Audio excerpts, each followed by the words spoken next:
New tonight, victims of sextortion are facing an evolving threat, according to the FBI, and it's hitting closer to home.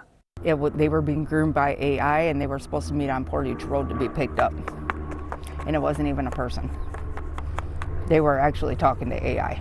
So as we are growing with technology, they are growing with technology and using it fully to their advantage. So it's really scary to raise kids in today's age.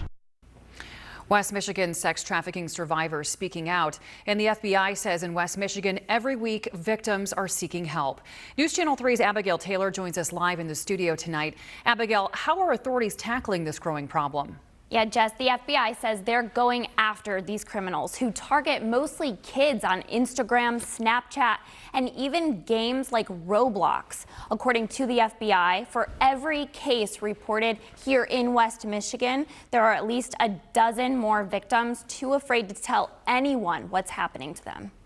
It's a relatively newer word, but sextortion isn't new to victims. People are dying, like they're dying. And I was that girl. Criminals have long been extorting vulnerable people for sexual favors and money. It was different back then than today. In a world of rapidly advancing technology, the FBI says so too are the tools criminals are using to prey on victims. Crop their victim's face on an image of a nude person and use that as their tool to sextort the victim, telling them they're going to send this to all their friends, family. The FBI says there are two kinds of sextortion: sexually motivated and money motivated. The first is what's more traditionally thought of, targeting mainly young girls, and it's usually someone the girl knows. But with money motivated sextortion, these are professionals. They do it day in, day out, every single day. This is their day job. The target the FBI is seeing victimized most are teen boys. The FBI says the worst part is this evolving type of sextortion is leading many teens to take their own lives. First, lured into conversation by criminals who, according to the FBI, are usually from other countries. They pretend to be young, attractive females.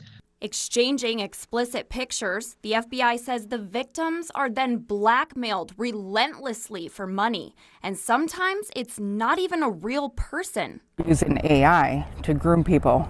Bowles, now helping victims in the Kalamazoo Battle Creek area, says tools for support are evolving too. 30 years from now, we're going to be looking back and saying how different it was today than it is in 30 years. It's going to constantly happen, and they're going to continue to grow and learn and change as we do the same. The goal, she says, is the constant, educating about the threat to hopefully prevent it from happening, but if or when sextortion happens, unconditionally supporting the victims. Right here beside me, we have the Crisis Lifeline number if you need help. They offer 24/7 support. Just call 988.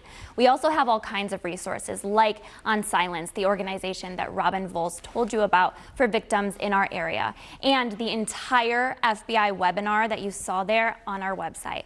Live in the studio, Abigail Taylor, News Channel 3. Abigail, thank you. Two young men are charged in connection to the deadly shooting of a